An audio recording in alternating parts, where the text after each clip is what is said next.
কেতিয়াবা হঠাতে যেনিবা এই হেৰি ঢুকাই দিয়ে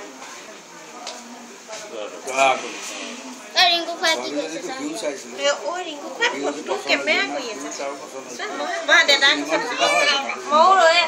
এই বিয়া কৰিলো এই মানে বিয়া কৰি ছোৱালীজনী উদ্ধাৰ কৰিব পাৰে এই মাক বাপেকৰ প্ৰব্লেম আছে এই ছোৱালী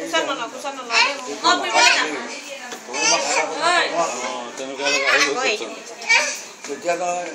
ষ্টেচনটো আহিলে কম বুলি ক'ব পাৰিম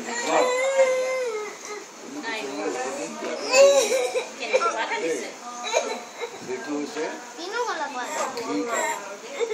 আকৌ এইজনে বিয়া পাতিলে ইজনে বিয়া পতাই নাই এইজনে পাতিলে নহয় সেইজন সুখী হৈ থাকিলে এই বিয়া পতাজন আকৌ সেইজনে সুখী হ'বলৈ যাব নালাগে এইবোৰত আমাৰ ইয়াত কি হয় আকৌ যায় এইজনৰ ওচৰতে যায় আকৌ সুখী হয়